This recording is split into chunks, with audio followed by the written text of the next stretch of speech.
And we're here. Hello. Hello. Welcome all. It is a strange Thursday night generational change. I'm Jen. I'm Peter, but it's not that strange. No, we used to be Thursday nights, but then we realized that it was way more competition on Thursday nights. But so we're back on Thursday night. Oh, absolutely. We've got a lot going on in the world today, don't we? I'm like fixated on this UPS not having air conditioners. Yeah, imagine working for a private corporation that decides that, how much blood can we draw from a stone? Yeah, we just won't let them have air conditioning. You mean like Amazon distribution centers? They just don't care. They'd rather pay for ambulances to sit outside and cart them away than actually pay for air conditioning. Well, come on, it's pretty cool when you see that the drivers have these, you're always wondering, like, why are the doors open for the UPS drivers? Well, now we know why. No, it's even worse than that, because then they open the door to the back area and it was like 145 degrees back there, and they have to stand back there and they have to put their hands on steel shelves in 145 degree heat. That burns, by the way, to take the packages out. Like, it's just ridiculous. I had no idea. Again, just something else. I just had no idea. If you think that Amazon is bad to work for, just imagine what it's like working for Walmart. So we've got, obviously. However, I do believe, from my understanding, the Teamsters are on this situation with UPS and are planning on taking action if they don't get what they want in their next contract negotiation, which is better be air conditioners. That's what I'm thinking. Well, that's also a big part of why, the labor movement has grown so strong. Again, it's not where it needs to be, but just the simple prospect of, hey, we're going to stop work unless you treat our workers fairly is becoming a lot more commonplace. So we'll see just how much. To me, it's usually like, please, sir, can I have some more? We're begging for scraps here. The labor movement is, okay, we're seeing an uprising, but it would be nice if we actually had a labor party. So we're working on that. Like that, if we had a labor party, I think would be a much better situation for labor if they were actually really represented. And I don't mean tops of unions. They are represented. I'm talking about actual labor being represented. Union leadership and labor do not necessarily have the same agenda or the same political preferences. So, and we know that. So Speaking of labor, Jen, yes. Who are the guys that you happen to like a lot? You know. When it comes to labor, who was the one? You can't even suspect because he knows. Jen ran for Congress. Who was the one local union that you wanted the endorsement of that we couldn't get? Of course, well, no, firefighters. And let me be clear that I would have gotten firefighters union if it was just them. Unfortunately, we have somebody that blocks at our Broward AFL-CIO level that nobody is willing to challenge. So, I'm hopeful though. I'm hopeful with a little bit more urging, I'm going to get those firefighters to take a stand. Well, there is a firefighter who's coming on who might be able to help with that potentially. We'll see. How much I he love is also, you may know him from a few different things, like Law and Order SVU. I happen to remember him when I was growing up. First movie I saw him in was Stephen King's Thinner. And there's obviously been a lot of other wonderful projects he's been part of. I don't see scary movies. Oh, come on. No, I don't like it. I get enough nightmares from real things. I don't need to add extra crap in my brain from that. Well, he is a volunteer New York City firefighter. So that's exciting. He is also a alumni of one of our favorite TV shows, Law and Order SVU, and he is recently in a short film that is getting phenomenal reviews called Triggered. So without further ado, Robert John Burke, welcome to Generational Change. Hey, how are you guys? Good. How are you? Very well, thank you. So I really just need to know, I don't do social media because they're very mean. And so Peter really does, he's the social media person. And when he told me that you were following, I'm curious, what was it? What was the area of interest where you thought, oh, I like them, I'm going to follow them? Or did you not even know you were following us? No, it was just one little blurb, I think, on Twitter. And I thought, well, that's progressive. That's there. You can sense layers of information, common sense, good direction, and I think that was what it was. It was a very benign, it wasn't very specific.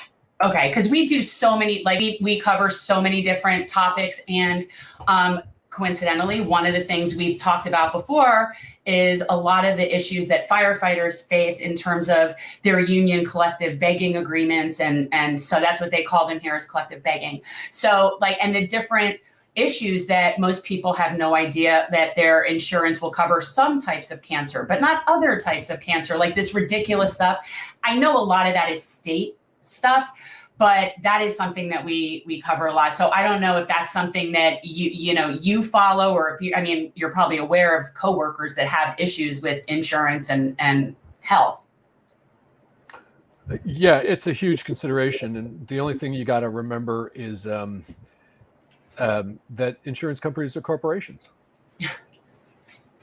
That's the formula, and your interests and your health and your well-being and you down the road 6 months, a year from now, really are not their bottom line. Their bottom line is their bottom line. So there's guys, even as we speak, sitting in rooms trying to figure out how to skin the equation even greater, to a greater degree, all the time. And it's sad. Where are you going to find people to do these occupations, these jobs, if they're not properly insured? Yeah. So talk about how you ended up getting involved in being a firefighter in the first place, because I know that wasn't your first career, and where that came from, and it's very admirable to me that you do that it's admirable to me that anyone does it at all, but especially to do it as a volunteer. Let me just, this fellow, Ooh. his name was Captain Patrick Brown. He was the captain of Ladder 3 in New York City, FDNY, and he fell on 9/11. He was my best friend. I'm actually sitting in the room that used to be his room. I turned it into a kind of an office. And so when Patrick was missing, I went to the site of the World Trade Center with his brother Michael, and searched for him and couldn't find him. And then, after we did find him, and I moved out of New York City to where I am now, and it's volunteer. And I said, why should it be Joe and Jim and George? Why can't it be me? And then I embarked on what's called Firefighter 1. We have a tremendous academy here in Suffolk County. It took me the full 2 years to get it all done. And, at 41 years old, I was training with guys who were 20, 21, 22, which was, I thought it was fun. I thought it was interesting. It was fascinating. It was like, how did I get here? So I should think that the first time I operated as a firefighter, I didn't even realize, but my fire service is dedicated to the memory of my friend. That's really awesome. Well, it's awesome until it's 2:00 in the morning and you're getting out of bed, going on EMS runs and stuff like that. I was going to say 41 to 61 is a big difference too. Yeah. It's an abstraction. I'd like to help. I'd like to volunteer. It's an abstraction, but then it gets pulled down off the wall and it becomes a reality. Do you know what I mean? And so therein lies the tale. How is that? It's good. Sometimes when I do acting and I get a call at 3:00 in the morning for a heart attack victim, and then I have to come back home and try and sleep and get up at 5 and go to an acting job. Someone's not getting their money's worth. Right. Okay. So but I would hope that if you're spread thin, that it's not like potentially victims and fires that are getting the shorter end of the stick. Like if something. Certainly not. No. Even right now, I'm monitoring, what's happening. I'm on a modified kind of schedule right now because I tweaked my back at a fire last weekend. Actually, not at the fire. I worked hard at the fire, but we had a rekindle. It started again 50 hours later. We were over there working on it. And I tweaked my back pretty good. So I took a couple of days off here. Okay, you realize that's a really badass thing though, at your age. Like most people that I know, when they tweak their back, it's from sneezing, getting out of bed. No, there's plenty of those tweaks too, believe me, I think it goes without saying that, just what firefighters do, as Jen, what do you like to call firefighters? No, it's superheroes. Yeah. That's the closest you get to real life superheroes. And to me, and I always say, cops wish they were as cool as firefighters. They wish they were as cool as firefighters. Wow. I can't. I had a New York City police officer who became a firefighter, and he said to me, "Hey, Bob, you know why I became a firefighter instead of a cop?" I said, "No, Joe, why?" He says, "Because I wanted to help people." I was like, "Wait a minute, don't policemen help it?" But he really just was given over to just solely helping people, as opposed to I don't know what else. but I thought that was always very funny and innocent in a way. Well, they are. They're always helping, and they're helping without the use of weapons. And there's a very different mentality in the people that do that job versus become police officers. It's a completely different type of person. It's really apples and oranges. And like when we talked about when the kids were shot in the school in Uvalde, and I'm sitting here thinking, if there were firefighters there, they would have gone in. And it's unbelievable to me that they were all just standing down the hallway with shields. Very hard. There's no training. There is training per se, but I couldn't speak to it. It's a very daunting prospect, very horrifying prospect. I really have no comment on what those police officers did or did not do. Really, I just kind of stick in my own lane. Well, you maybe from an internal affairs standpoint, you should think about investigating that. Very sly little switch there. I had to. Look, I've been watching that show since day one. Seriously, from the inception. I've seen every episode more times than my entire family will tell you. That's all that's ever on. And then they had to go and put them all on Ion television so that you can never have never be. And everyone knows if my TV is on Justice, my husband says, "Oh, is justice being dispensed?" I'm like, "Oh, in the criminal justice system." I love it. I was so sad that your character died. It was very sad. It was like that. It was, and it's not like my soap where I think, oh, maybe he'll come back. That's. I wanted to say to Mariska recently, hey, start having dreams about me. Well, I can come back and film those. But no, he's Ed is gone, and I had my fun. They were tremendously. I can't say enough for them in terms of a professional acting experience. As people, they're amongst the finest people I've ever met. The grips, the electrics, the Teamsters, the craft service people, and it was real family there. Everybody cared about everybody, and it started at the top. Yeah, that's what I've heard. I don't think anybody that I've ever heard interviewed about working with her has said anything negative. Everyone has said so many positive things about her. I just remember thinking she was adorable on ER. It was always so happy. Come on. How about her guest appearance on Seinfeld? There you go. But no, and I loved that she created this character that even though she is gorgeous and has been forever, it was never about that. I love that she had this female character, and there was that Benson Stabler tension, but for the most part, it wasn't about that. It wasn't about her personal life in terms of how pretty she was and any of that. It was just, she just happened to be pretty. And I always found that, especially as a female person, that was very cool to see. I literally cannot say enough about her. Acting with her was a rush. It was, it wasn't about your pool or your car or your this. It was about the scene. It was, how can we make it better? How can we make it better? How can we make it better? How can we make it better? And it's a show that runs very efficiently. So you're not sitting there going, "Oh, what would my character?" No, my character. You're pretty much saying, on your mark, get set, go. And when they say action, you got to bring the goods. And the stakes are quite high in terms of the subject matter. Obviously, people who, particularly heinous crimes, and you want to honor it. You want to honor, there again with the Joyful Heart Foundation and all the work. It's unbelievable how many people she's reached and continues to. The backlog of rape kits. When I found out about rape kits, I'm like, what? The whole prospect of of the evidence sitting warehoused. I was like, if it was my daughter or my mother or my wife, I would be just beside myself. And she just continues to shine a light on these issues and push forward, just like Olivia Benson does. It's very organic. Her in that character. It's very organic. Yeah. It is. It's very organic, and she has definitely gotten so much out of that in terms of what she does in her personal. And it's been really cool to watch. Like, and she's, I don't know. And the husband's adorable too, I must say. I concur. You don't, seriously, he's adorable.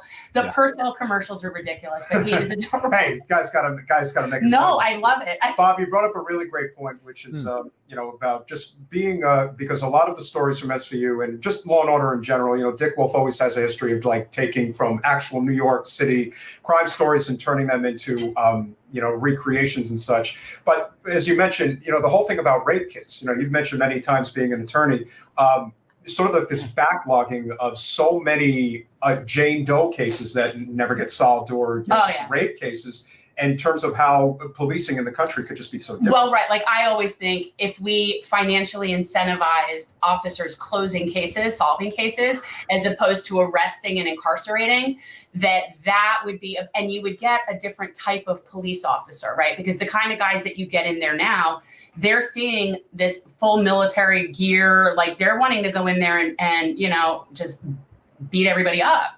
And I think if it was more of detective crime solving situation, and that was where the priority was, that you might get a different type of people.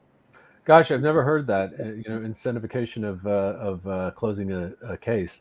I've never really even pondered that. And,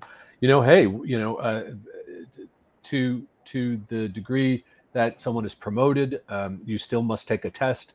But certainly it's not a bad idea. Any idea that pushes the issue and closing of these cases, because the degree to which they are warehoused and backlogged is it's unfathomable. Then you go after one of these cases and you find out that this rapist or this abuser is a recidivist.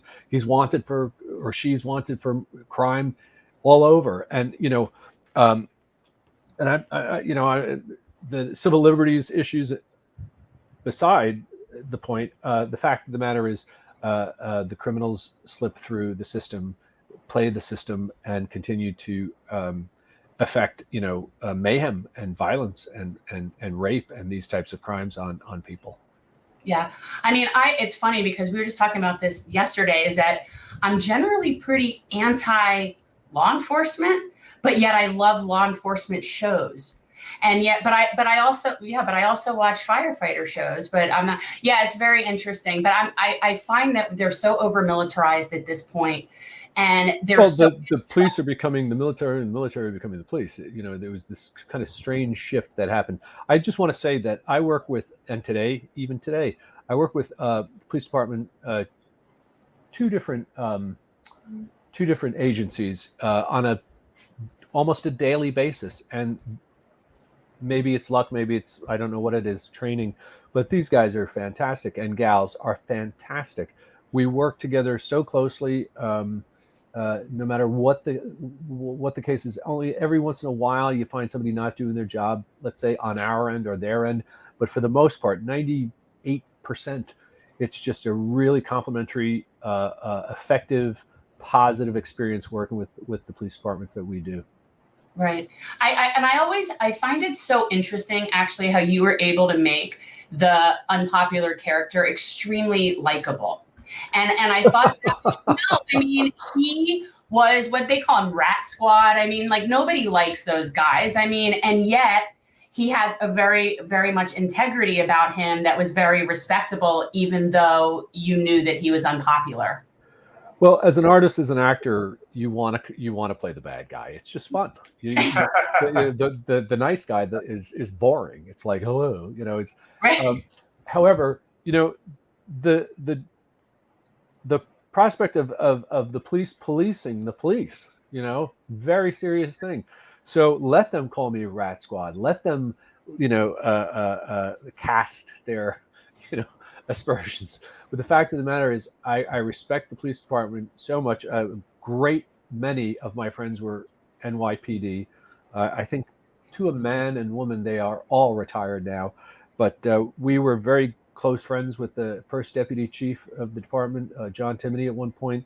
And so it's like any job or business or profession, you're going to have bad apples. And you want somebody there very formidable, a lot of gravitas, knows the job, and it's homage, I think, to those guys who do that job, because it's a tough job, internal affairs, from what I've found out. And so I actually I enjoyed playing that. You like that? I did. It was, to come in against Chris Maloney, because he's such a great, strong, formidable actor. Oh yeah. And, to clash, and it didn't matter who it was, which character. When I had to go up against him, it was just plain fun. It was fun to act. So okay, good. Hands down, favorite episode with you, hands down, was when she was being held hostage in the house, and then he's like, "You have to call someone who cares about you," basically. I know. And it was really like that. To me, was really cool. I just, and you had to come and handle the situation. Well, somebody who cares about you, somebody who's not going to screw it up, let's say. Yeah, there's a hostage negotiator. He's the guy who wrote the book. Actually, his predecessor was a detective named Frank Bolds, and this man's name is Jack Canbury, and they call him Gentleman Jack, the sweetest gentleman, and he is a gentleman. I mean, he's the epitome of what a gentleman is, and he was the preeminent negotiator, and I got to meet him. And let's get back to the characters, though.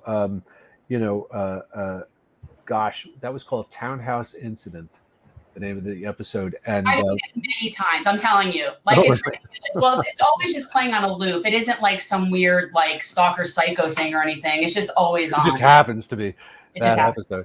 So anyway, yeah, that was a terrifically strong episode. Oh yeah. And I thought Mariska was just unbelievable. Everybody was unbelievable. I remember when she said to me, she's like staring at me one day, and she's like, "You're going to be my love interest next season." I was like, "What?" Like this, And she just blurted that out. She goes, "You're going to be my love interest." I say, and I remember Ice-T said something like, "That's going to be a slow boat to turn around," and Mariska said, "No, if I love you, they will love you." And I was like, "I don't think so." So the consensus was not fully in. It was, I think it was like a 50-50. People just couldn't stand. I would have people yell at me in New York City, "Yo, leave my girl alone." You know what I mean? Like constantly, the Department of Traffic gals who write the tickets, they were especially protective of Olivia. But it was fun. We worked very hard, and because again of the subject matter, you want to get it right. You're obliged to get it right, and those scripts, those storylines really turned the heat up. When I was there, it wasn't for the police athletic league softball team. It was because somebody's going to jail. You know what I mean? Right. One of our heroes. So it always offered me this wonderful challenge, to play. Yeah, no, I actually think it was great. And you actually, that was my favorite love interest post the Harry Connick situation, which also, it's Harry Connick, you know what I mean? So I have a crush on Harry Connick. Well, with that voice, how could you not? You get the looks and the voice. Yeah, he got a little guy, sweetheart of a guy, total sweetheart of a guy.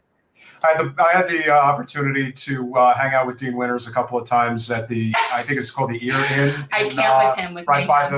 Right by the Holland Tunnel, and he was really cool. And just knowing that when you have the opportunity to work on a show that really is timeless, and I don't know how to explain it because I don't really watch much TV, but there is something about the way the SVU and just the Law and Order universe is done differently than pretty much any other show I've ever seen that's in some way, shape, or form similar to subject matter.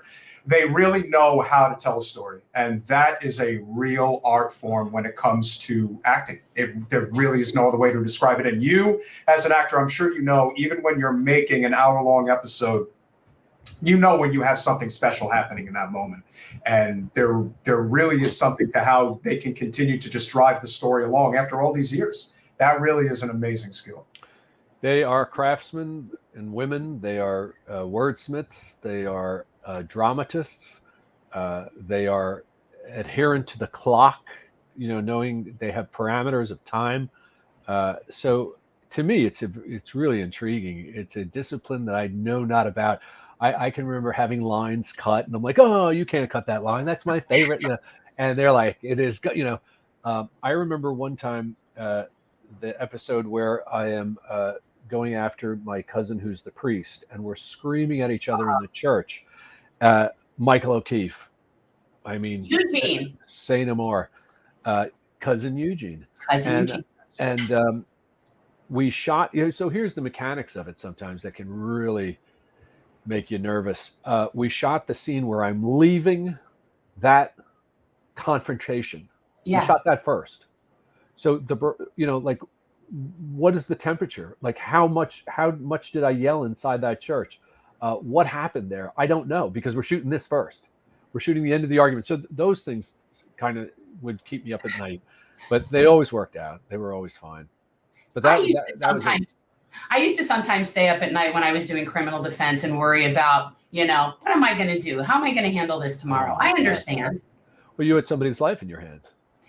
I, for the most part, really only handled misdemeanors because of that. And I was really out of law school. And I had a lot of friends that would take felonies. And I was thinking, it's like, if I'm not doing my job great, like some of my DUI people get additional 6 months of community service or whatever, I can live with that. Like there's nothing that I was doing. And I did a lot of possession of marijuana cases, which was like my forte.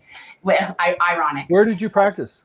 I was in San Antonio doing criminal, and now in Florida I'm licensed, but I never did criminal here. I've done condo association litigation. Like if your dog is over the 30-pound weight limit of your condo association, you'd be hearing from me. It was such a meaningful part of my existence. My youngest son just started law school on Monday. Where? St. John's. Oh, nice. I went to St. Mary's. There you go. Catholic. I think convocation is going to be tomorrow. No. Well, now you know. If your son ever has any questions, just bother you. Maybe. So talk about your new movie. Like talk about like how you got involved in this project. I haven't seen anything. Peter had told me that he saw something about it. It's about a U.S. senator, so I figured, what the hell? This is like perfect considering what our show is about. Yeah. So Yeah, it's a U.S. senator who had all the chance in the world to affect meaningful gun legislation and chose not to. Actually, this flag here is a prop from the set. It's very mournful if you see it in real life. It's not. It doesn't have this glitz. I remember seeing it and I said, that is staggering, because it's just I don't know. It's kind of a sad state of affairs. And I said, and I remember, and long story short, the director, producer, actress Tara Westwood presented it to me when we were finished. So it's the genesis of the project was a one-act play, and so Tara Westwood decided that she would try to make it a short film. And we got this fantastic crew together, and Caitlin Manor and Isaiah Whitlock and myself and Tara, just the four characters, and it was it's a pretty powerful piece. It's got a very shocking end to it, but it just kind of touches all the bases. It's you have these families who are so distraught to the point of insanity, to the point of what are they? They're out of their minds with grief, and they do something that's out of their mind by staging this home invasion on this senator, and you find out it's not just the senator whose home is being invaded on that particular evening of the drama. So anyway, it's not going to go out of out of the newspapers because of where our country is at, sadly, but it's nice to be a part of a project that people talk about, and hopefully some action will come out of it. Where can people see that? Like, where is that? You see, I don't. It's doing like festival circuits right now. So I think pretty soon it should be released on some link or other, and on some platform. Okay. I think you gotta take on some of these projects. Again, that's the great thing about being an actor, is that you can, especially if you're a veteran, you can kind of pick and choose, what type of projects you want to take on. And obviously, if it makes it to Tribeca, that's obviously, that's the one you want, especially. Yeah. And hopefully it, more of these types of topics do need to be talked about.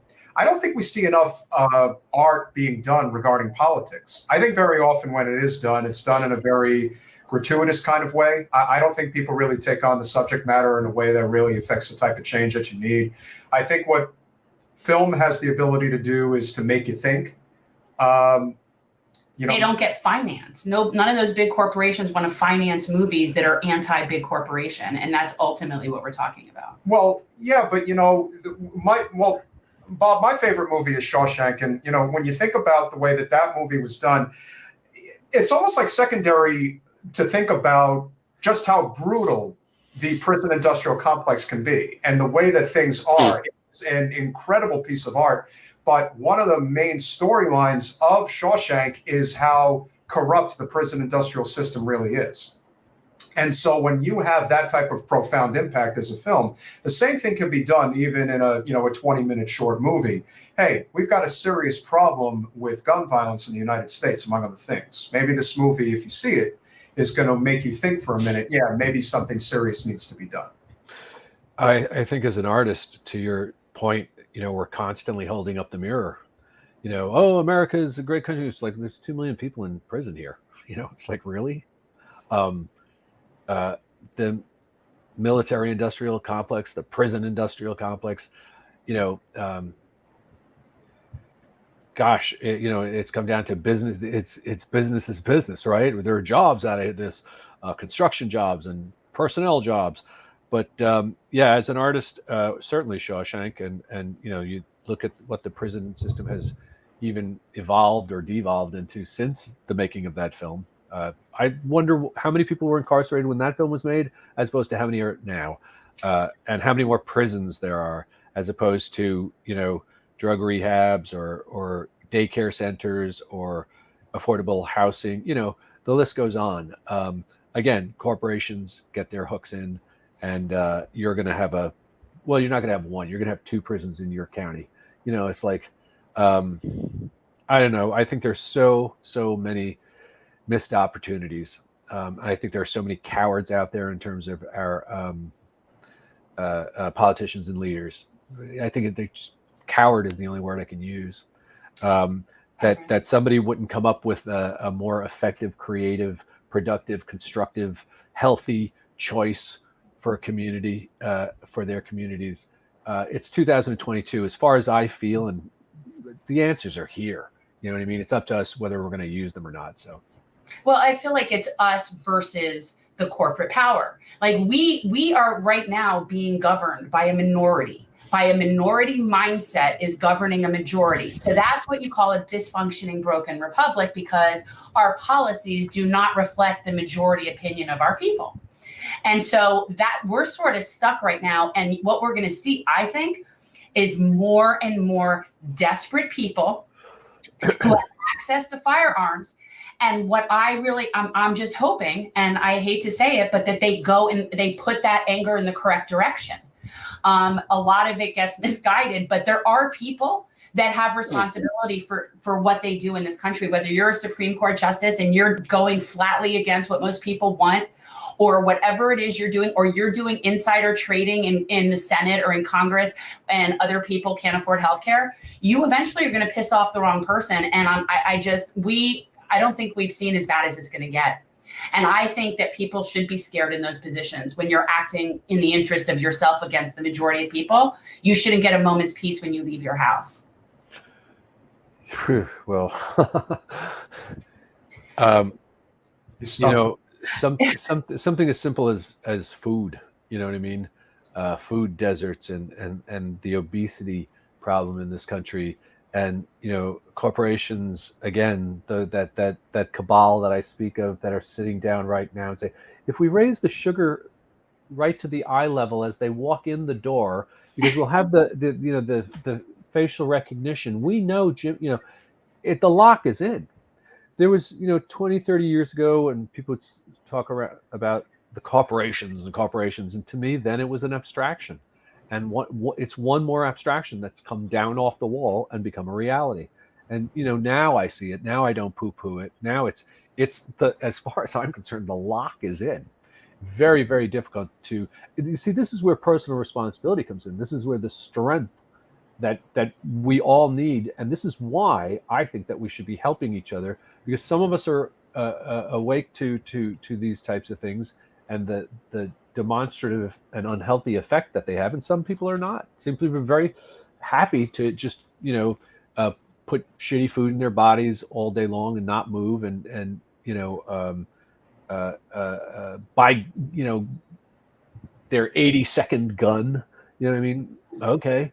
Why don't we get rid of 40 of them and go get a gym membership? I don't know. Do you know what I mean? But there are healthful choices in terms of spiritual healthful choices. And I just don't think we're taking them. I think we're missing them. Yeah. It's because they're not as profitable. It's like when your number one industry is weapons and arms, you're going to create wars. You're going to have situations where you have armed military and police, because that's what we do. We make weapons in this country. And so that's the supreme Allied commander of the Second World War, who is a Republican president, warning us in 1959 or 60, whatever it was, warning us. He's like literally takes his last speech and says, this is it, folks. This is what you need. I didn't say the Soviets, or I didn't say the Chinese. I didn't say any of that. I said us. I said the enemy. He said the enemy is us. And everybody just kind of stared back at the television, I guess. Didn't really fully comprehend it. Maybe they did, but didn't accept it. Does it surprise you how easily manipulated the masses still are, even to this day, with so much readily available information at their fingertips? No, there's been just so much technology and research done.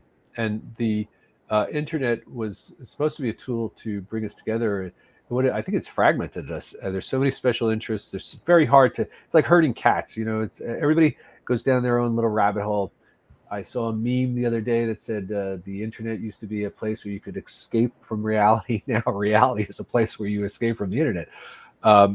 It's a device like anything. There's a maturity. There's a spirituality that we haven't. That isn't complementary to the technology yet. We haven't caught up with it. I don't think we will, really. Maybe we will. But you have to have a sense of self, a sense of your own being. The same instrument, the same convention, the same tool we're using right now. It can be used for good or evil, like anything else. So, but to be cognizant of that and to use it in the right way becomes ever increasingly. I'm going to have generational change ads on my discovery page tomorrow. They're listening. The lock is in, and I guess we've made a pretty good impact then. Wow. we could hope. Talk about your genesis for a moment. Me? Yeah. Well, yeah. This platform. Okay, so in 2020, I ran for Congress. I challenged Debbie Wasserman Schultz in the primary down here in Florida. It was Florida's 23rd. Now we're 25th. But and Peter and I did that together. He was like my partner. He ran my campaign. Well, we kind of just did it as a partnership, and we transitioned that platform. We did really well, and then we transitioned that platform into this. And my original goal was podcast. We didn't start out doing these live. We started out doing long form interviews. I like authors, historians. We did get Oliver Stone. I've had Jesse Ventura. So, we've had some pretty big names for our small little show. But yeah, we come out of this from trying to transform politics into service, which is what we think it's supposed to be. And I'm tired of corporate career politicians. I'm tired of the parties just being complete tribal hacks and, just all of it. It's very frustrating. And so we're just sort of trying to do our part and contribute against that.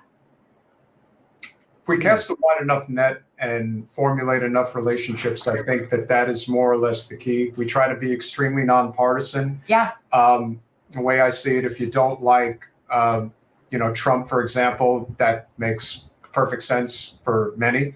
But again, you've been a firefighter. Obviously, plenty of people who are police officers. A lot of them are Trump supporters. That doesn't mean that they're terrible people. We have a way of, dispersing these, putting people into categories, if you will.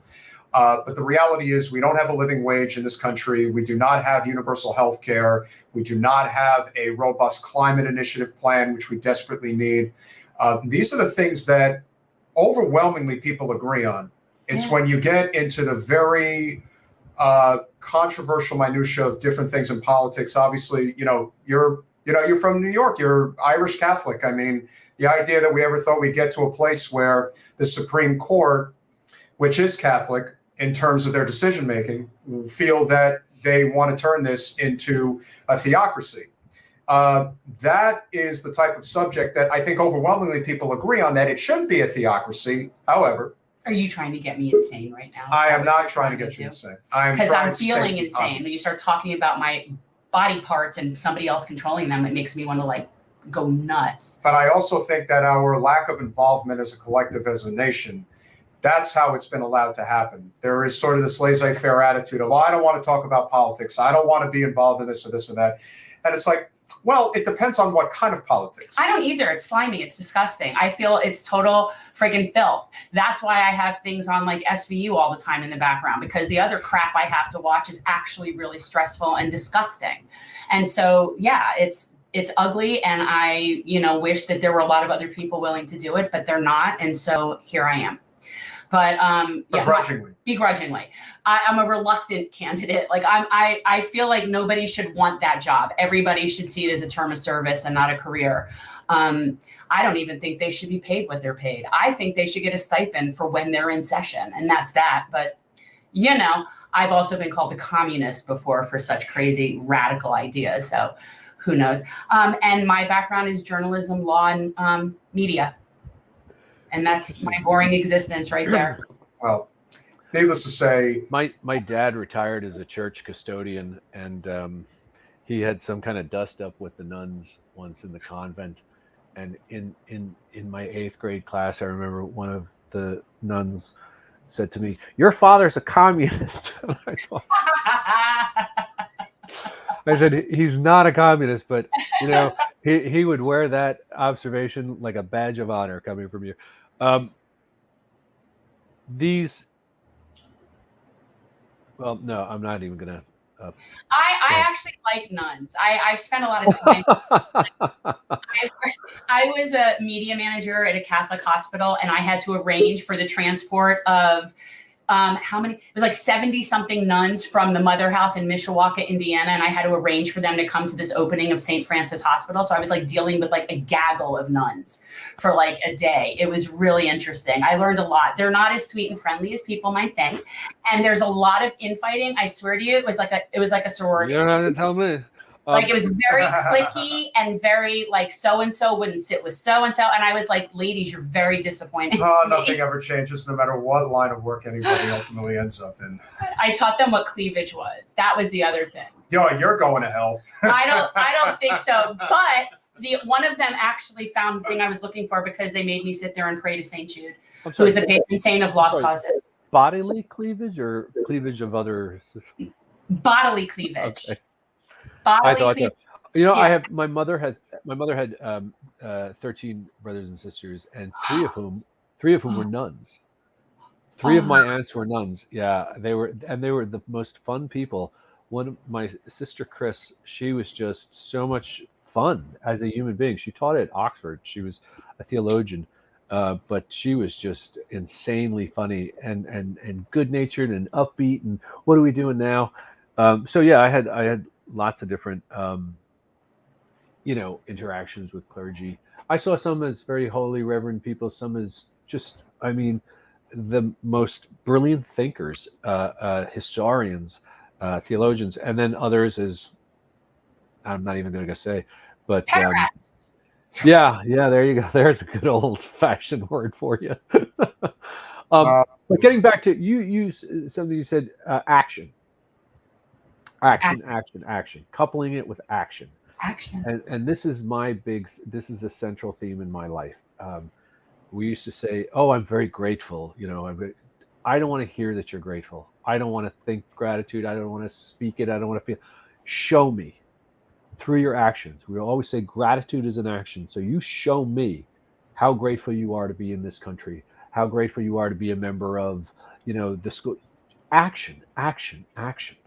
My father used to always say that. I don't care what you say or think. I'm going to watch what you do. And therein, that was how you were that was going to be your signature to your life, to your work. And my sister said, she thinks that my father would be proud of me. He passed many years ago. I remember once when I was a little kid, not little, but in the city we saw firemen, paid firefighters. But one time when we moved to Long Island, and I saw this man, Mr. Klein, and I remember the horn went off, and I saw him look, and he was working as a mechanic, and he ran, and he got in his car, and off he went. And I was like, wow. I don't know why that impressed me. The dispatch, the immediacy, the dropping. He wasn't asking what somebody's politics were, or color or race, or it was just, there's no question here. So it's a very pure path. I wrote something down here the other day, and I think I'm going to have some T-shirts made up. It says the fire service represents one of the greatest causes of good still in our country. That's why it's so important to understand that one of us represents all of us. Act accordingly. You know what I mean? And so there's accountability. There's that old virtue of I'm accountable to my neighbor. You know what I mean? I'm not a big Bible guy or a dogmatic guy, but there are these truisms, I believe, that they kind of work out karmically in terms of vibration. It's like, if you're not trying your best, but if you're doing it, actually doing it, there's this. It's called Long Island Cares. It's a food bank. I've been trying to get over there to work with them, and I just can't seem to pull it off. I use the word trying because I haven't done it yet. When I was a kid, I traveled with an acting company, and Harry Chapin was one of the people who was with us. And this is his baby. This was something that he constructed, or was constructed in his name after he passed away. And so it has this kind of meaning. I'll get there when I get there. Do you know what I mean? But I'm not afraid to take action. It was like, well, maybe it'll be the other guy, or oh, that's just so, like, everybody comments and has all this the self-critique on what you're doing. And you know what? It could be just walking down in a park and cleaning up trash. I mean, I'm telling you, I do it all the time. I do it on the beach. It's a thing called Sea Swell, and you keep data of how much trash you've collected. And my kid joked one day, because sometimes I'll go for micro pieces, the little pieces that will kill birds in the immediate, or the big pieces, and you see they open up these birds and they're filled with plastic.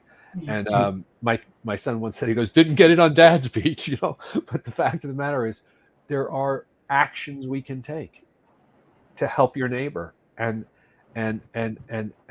this is the only way we're going to get through. And they're small actions, and lots of the small ones will take care of the big ones. It's an equation. It's been borne out time and time again by different people throughout history. If we don't take this simple equation, then I don't know what's going to happen. But we are our brother's keepers. Yeah, that I always say that, to me, that's the common denominator. If I can discuss politics with someone, is either you do or do not believe we have a responsibility for the least of these. And I do believe that. And we do things local, regular. I mean, that's all the money that we get from generational change goes towards our community service and to non-corporate candidates. But yeah, we do everything from beach cleanups to food distributions, and give out homeless, like, care packs. And that's what generational change is all about. I tweeted something a couple of weeks ago, and it's facetious. And it says, I hope someday that someone creates a religion based on the teachings of Jesus Christ. And here again, you use the word least. So Christ compels us in what was said of him 100 years later. But it's very interesting what they said. It wasn't, ask the question, who may I help and who should I help? He doesn't say, oh, help the least of my brothers. The priest, Father Michael Judge, who died on 9/11, he was the FDNY chaplain, and he was a buddy of mine. Mm-hmm. Yeah, and we used to have these conversations about the prospect of helping the least of your brothers.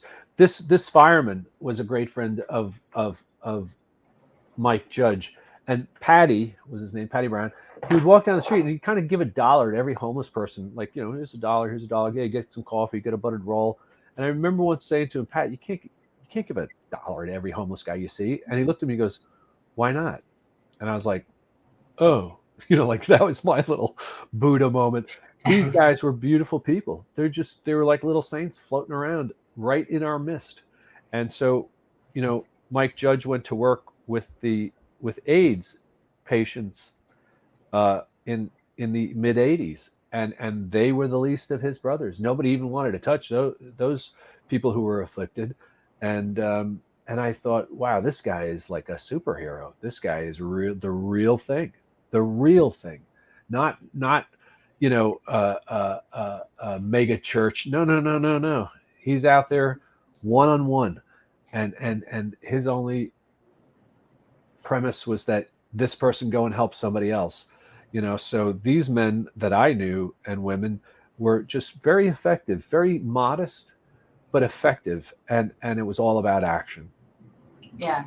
Well, you have certainly exemplified that in more ways than one, Bob. You're not just a fantastic entertainer, but you're also a fantastic human. We're very grateful. It's very nice to meet you. Yeah, and we hope. I'm very pleasantly not disappointed. I have to tell you. No, because I have had that before, where I find characters very appealing, and then it's the real. And I never want to meet the real people from my story, because like I watch Days of Our Lives. I know, whatever. It's ridiculous. But I don't ever want to meet them. I don't ever want to go to a fan event, because if one of them was like just so, it would like ruin the whole thing for me, So thank you for not being That's like so funny. Well, I get a great vibe off of you guys. And I think that, I'm actually going to just look at some past episodes and stuff like this. Please. I find it very interesting and worthwhile. It's you can be a patron for even $5 a month. There you go. I think that's a great idea. Bob, how can people find your work if they would like to check you out? Do you have a website? And obviously, no, I don't do any of that. Like if you had, like my mom was very interested in my work before she passed away, and she was like the only. I used to say, well, the box office. My mom's the only one in the box office I'm worried about. These things reveal themselves, Yeah. You're going to see it. Sometimes when we go on a fire call, I have a lot of funny stories about that, where somebody's like, wait a minute, are you Tucker? And I'm like, no, I look like that guy. I sound like him.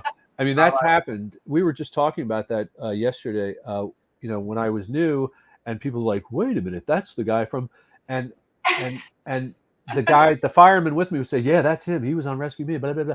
And now I have to go and talk to the person because I don't want to be a schnook, and I'm like, hello, yes, it's me. And then we get back to the firehouse, and they're like, we're 20 minutes late because you're gabbing. I'm like, well, you gave me up. Like, so don't do that. So now they know.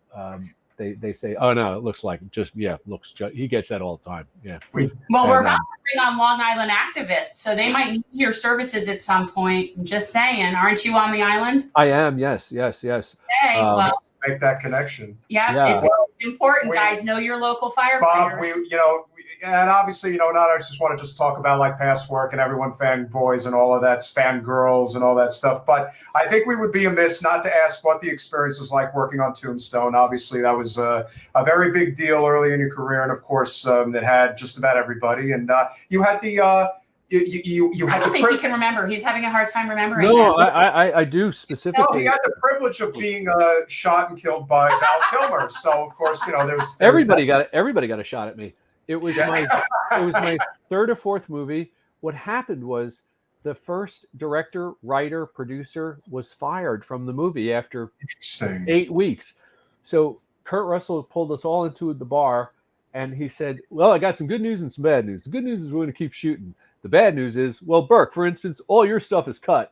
And I'm like, do I have to go home? He goes, oh no, we're going to keep shooting. But like all that backstory, everybody's backstory got kind of cut. And I was like, I'm still getting paid to ride horses and shoot guns. I'm staying. And so, I mean, you're sitting there, Val Kilmer and Kurt Russell, Powers Booth, Charles Heston was in the damn thing. And I'm a kid. I'm the son of immigrants. I grew up in a basement in Washington Heights. It's like now I'm riding horses and shooting guns. Really? And so the whole experience of acting has always been, I was just discussing this the other day about what I say when I'm finished with a job. I always say, if it's your will that I should continue this, I'm okay with that.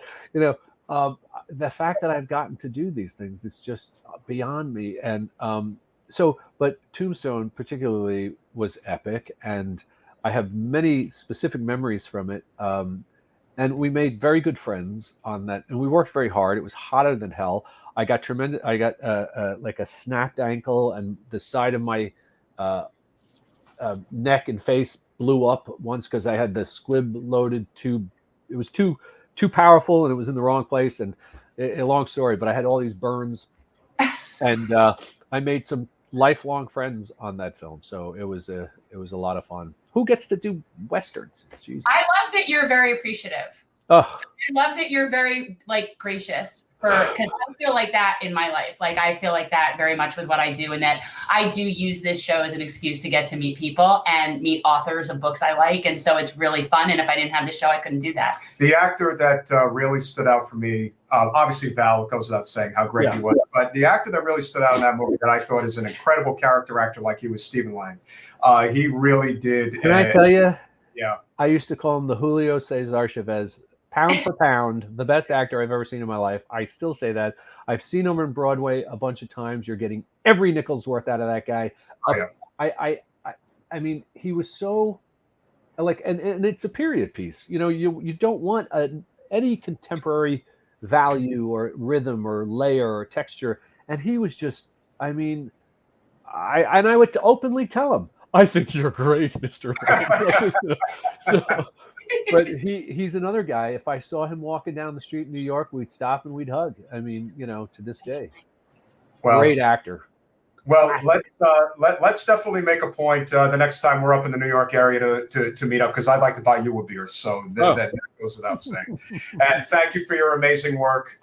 We would definitely love to chat with you again, Robert John Burke, and we will send you information about the Patreon. Yes, you can always. Well, there's always information in the description about Patreon. Yes, and guys, please check out Triggered. It's not out yet, but it will be, and then you guys will check it out. Yes, great short film to check out, and obviously check out a very wide library of fantastic films going back 3 decades. Wider.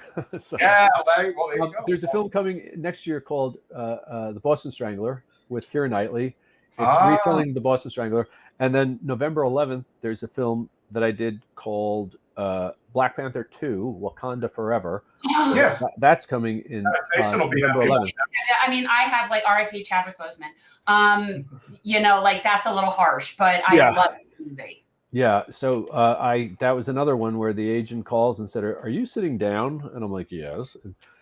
He said, "You have an offer here to do this, do a nice little role." And I was like, what do you say? Who do you say? Yeah. So anyway, these are two projects that will be coming out, and I'm very proud of both. I mean, my goodness, it's there are no words. Only action. So get out there and help. Yeah. Robert John Burke, thank you so much. We look forward to speaking with you again. Thanks so much, guys. Really nice to meet you. Bye now. Take care, brother. Well, Jen? Well, I always say he was lovely, but no, he's on another level. Oh, he's great. Yeah. I mean, if my friend Rachel's watching this, we would say he's delicious. Well, that's what we would say. Yeah, well, he's like I said, he's done a lot of fantastic work. But aside from that, just the fact that he doesn't, he doesn't seem to have like an ounce of ego whatsoever. Anybody that goes out of their way to train to be a firefighter in their 40s because they feel motivated and compelled to serve, that's very amazing to me. I would definitely agree. And we need a lot more of that mindset of service above self. And of course, there is a fantastic group on Long Island, which is where Mr. Burke happens to be. What is it with Long Island having such good people? Island. Yeah, I guess that's how it works. But our friend is going to introduce two wonderful local candidates.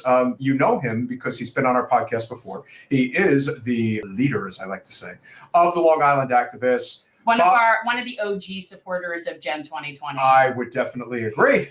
Bob Buenaspina, welcome back to Generational Change. Hey, how are you? Good. Look, we're having back-to-back Bobs. Yes, we certainly are. I'm just saying. But, well, one's Irish, one's Italian. So now you're definitely on Long Island. So the gentleman had me reminisce a little bit about Harry Chapin. As a youngster, I actually knew Harry Chapin, and that's how I got involved in activism, actually. And the sad part of the story is when I finally got to meet him, he actually hires me to be a roadie, which I didn't know what a roadie was. And explained what it was, but my very first job was actually the day he dies on the LIE. He died in a car crash. It was real tragic. Yeah, but so much of good came from the man who was Harry Chapin, and Long Island Cares is definitely one of his legacy, among many legacies. So Robert brought that all back to me as he brought up Long Island Cares. I'm going to give you the privilege of introducing our two guests, Catherine Levy and Joe Sackman.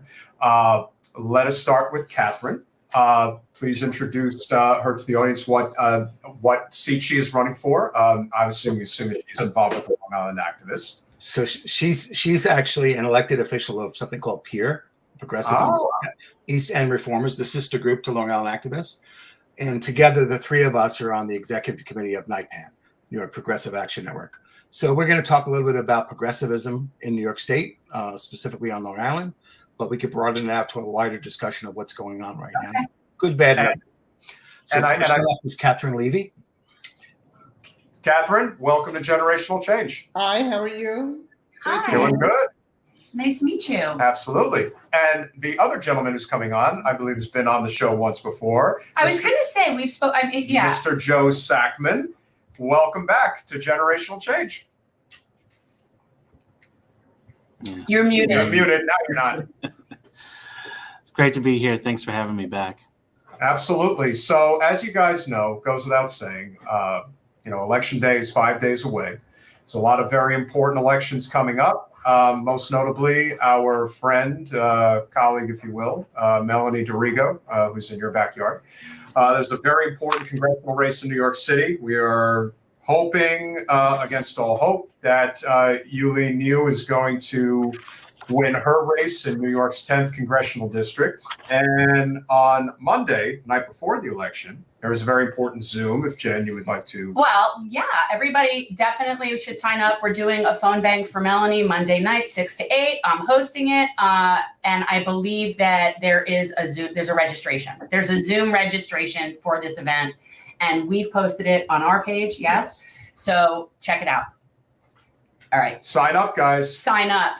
And then you can hear me nagging at you on a Zoom to keep calling. Make those calls. Wow. All right. You'll make calls too, I will make calls. I'm not very good at it, but I'll want to do that. Hate call time. But I should rather knock on doors. I will absolutely. I'd much rather knock on doors. So, what is the current state of these various races right now? Obviously, there's a number of congressional races, as I mentioned, that are obviously of great importance. But obviously, there's a lot of important state senate races. Take it away. A lot coming up in the next 5 days.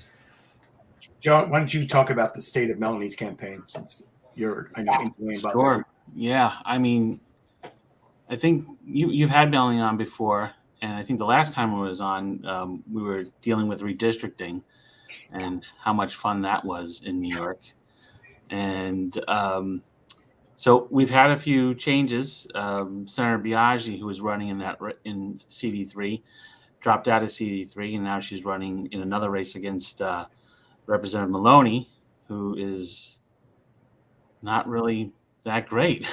So she's up there now, and Melanie's running against some really establishment type corporate types.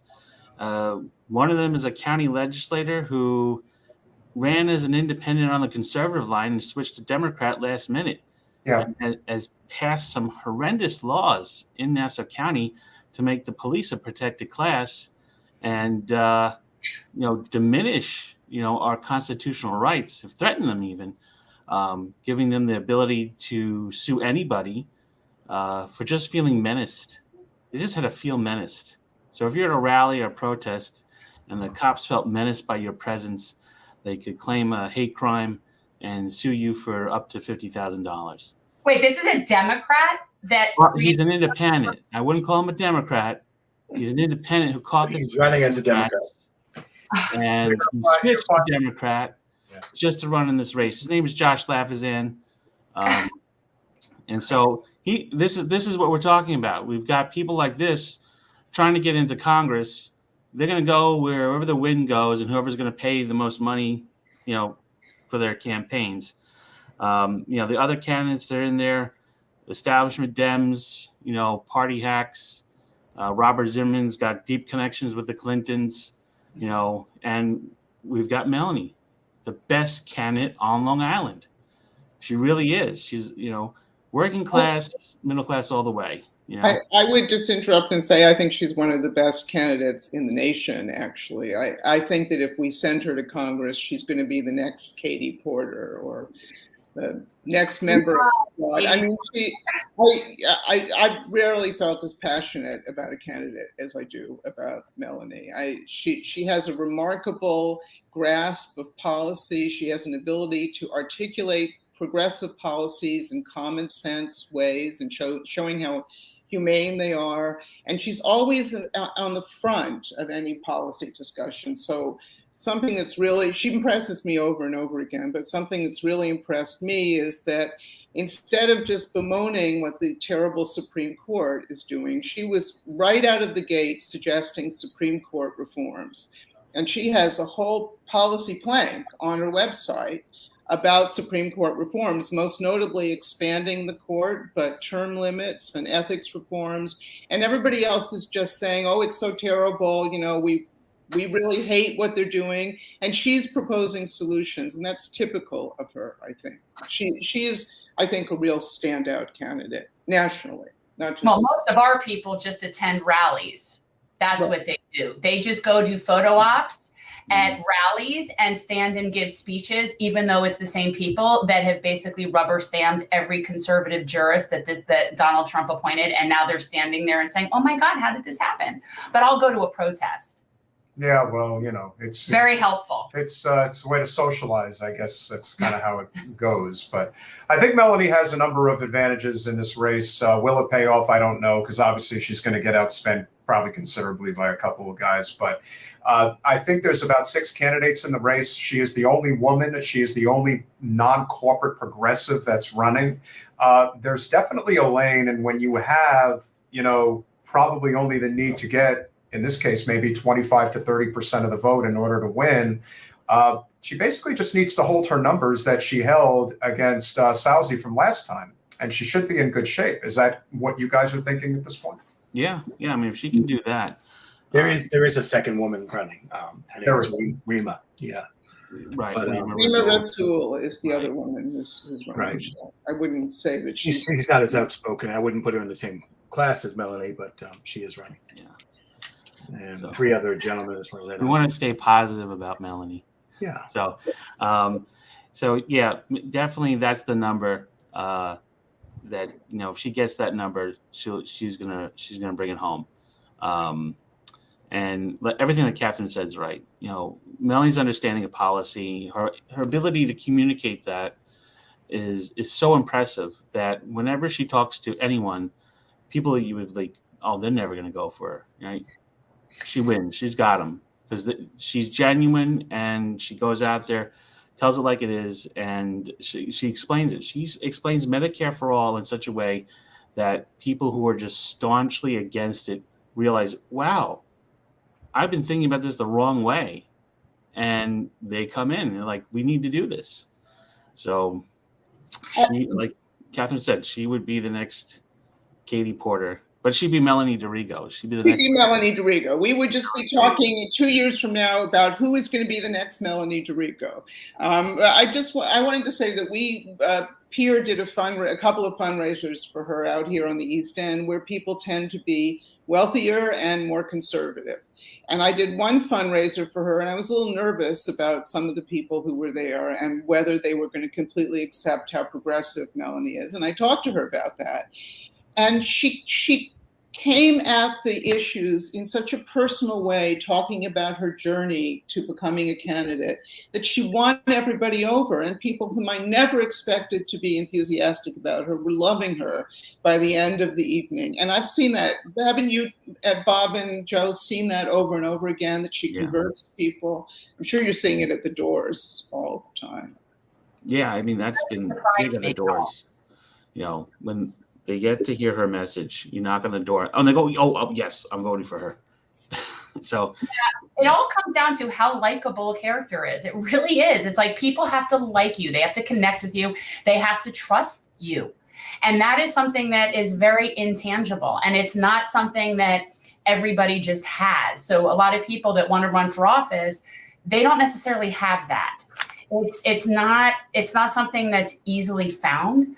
And so it's very cool because it brings people over that wouldn't otherwise be in your side based on just that person. And it's a very good gift. And it takes so she's got all those endorsements. Yeah. You know, and these aren't all of them, you know. Yeah. So they're good. They're good. And again, I think that the name recognition factor is so big. There is so much to combat against corporate special interests. I mean, look, you know, New York City, Long Island, I mean, it's one of the richest enclaves in the whole world, much less our country. So there's a lot of competing interests of, you know, big business, you know, Chamber of Commerce, everything in between. And there's always going to be a yes man who's going to step up to the plate and be like, yeah, I'll do whatever you say. Just give me the, you know, sweetheart career. That's why I'm running. But hopefully there is enough in this case, a lot more working in Melanie's favor than last time. And she was still able to do pretty well against Salzi in the last election cycle. And so now, you know, hitting the home stretch and having would you say, I mean, look, we were in Cleveland both times for Nina Turner in the home stretch. When we went there for this last election in the spring, we were met with what I would call sort of like reality setting in even before election day, because on the Saturday when you should have, look, in my opinion, with Nina, you should have at least 100 volunteers in the office, you know, ready to get out there and knock on doors. Saturday before the election. Probably a dozen people. Not even. It was a completely mismanaged campaign as far as I'm concerned, but that's neither here nor there. How are you guys doing in terms of campaign volunteers, phone bankers, text bankers, door knockers? How's the field? Yeah. Like, that's the thing. Like, how's the canvassing? I think her field is probably the only field out there. Now, that's not to say that there aren't people walking around for, you know, Zimmerman or Kamen or, matter of fact, Lavazan. He hoodwinks all these teenagers in to work for his campaign, and they just do lit drops. They're not engaging with people. Right. Sounds like Bloomberg's presidential campaign.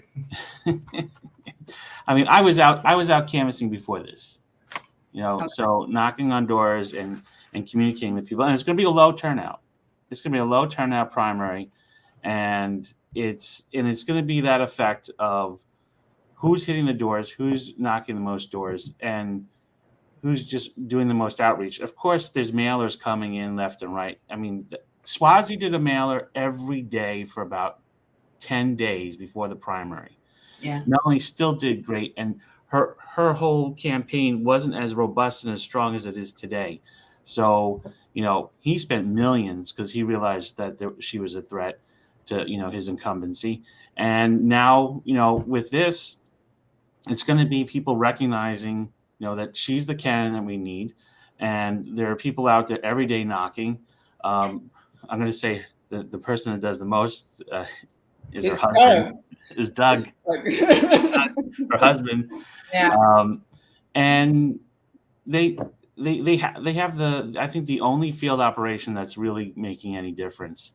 Phone banking, our revolution every week is phone banking for her. Last night I was an indivisible text bank. I think I must have hit at least a dozen positive IDs in an hour and a half. Just that's me doing text banking. So it's her, it's other organizations doing work for her. And it's still going to be tough. I'm really hopeful, but this is what grassroots is. It's not easy. If it was easy, I would have won in 2020. So, Janet would have won. So it's really something that takes a lot of effort, to get done. And not every campaign is going to be an AOC campaign, where they show up and, the right circumstances and the right amount of work and networking and you get it done. But, it may take one or two, sometimes three times to win. So it has to be a perfect storm. And there's a lot of variables that you have no control over. And then even the ones you do have control over, but you don't always know how things are going to go. Like I always say it's like riding on a roller coaster where you're in the front and the last car is on fire and the fire is coming up to the front and you have to get to the end of the ride before you're engulfed in the flames. That's what being on a campaign feels like. Yeah. I would urge everybody who's watching this podcast to phone wherever I'm phoning from Sag Harbor, right? On Saturday, my husband and I are traveling an hour and a half to Hicksville to canvass for Melanie. People are have been writing postcards from here. There's some text banking going on. You can volunteer for anywhere. And the last 4 days of GOTV, people really need to pitch in as if their life depends upon it. Because if we could send somebody as progressive and dynamic as Melanie to Congress from CD3, that would revolutionize Long Island politics. And that would I think it would make a more huge impact than probably any other congressional race that's going on in New York at this moment. Yeah. Although there's some very important ones, obviously. The one you mentioned in CD10 is so important. But. We had you lean on, and I liked her very much, and I'm very hoping that she is the person who walks away. She's in striking distance. She can definitely pull this off, and I think, and I'm sure Bob, you have definitely had some effort along with a lot of other people that have exposed this. Blanking on is it Goldman? Is that who? Yeah, this guy is again another freaking developer, super developer, conservative who's dressing himself up as a Democrat, and of course all the Chamber of Commerce people and all that poured so much money into this race, and yet right now he's in first place with 22%, and Yulin is in second place with 17%. A lot of that can change over the next 5 days. It would not shock me in the least if Yulin does pull this off, because she definitely has the grassroots energy to do it. But man, it is tough to beat that the New York political machine. It's very money in politics. It's a huge hurdle and it's a huge corruptive influence. But it's a very progressive district, and the shame of it is that there are a lot of progressive candidates who are splitting the vote there. So I am urging everybody, even if they love another candidate, to go and vote for Yulin, because she is the progressive who has the best chance of winning. And if the progressives split this vote, CD10, an incredibly progressive district, is going to send this conservative Democrat, this corporate Democrat, to Congress. And that would be a shame. Bob, what is the motivation behind somebody like Jessica Ramos endorsing Carolina Rivera? I see that and I'm just thinking, you can't. Everyone has a right to run, but it's so painfully obvious that Yulin is the one person who has a shot to pull this off. And to me, it looked like this happened today. This looks like really, really bad political calculation on her part. Honestly, I don't know the motivation behind any of that.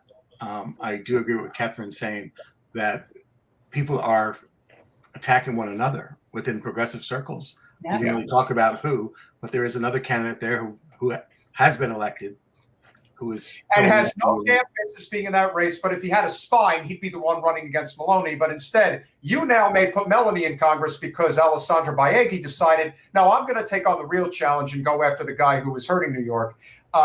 Everyone makes these ridiculous political calculations, and very often, I don't think they're making them on their own. I think a lot of people get really bad advice in politics. Would you say that's fair? That sounds about right. Yeah, because consultant class people want to swoop in and be able to profit off of their campaigns, like a bunch of white collar carnies that just travel from town to town exploiting candidates. And then you do have what Joe was saying, money being thrown into these races. We have all these people. There's a group right now that calls themselves New York Progressives. Yeah. we are New York Progressives, okay?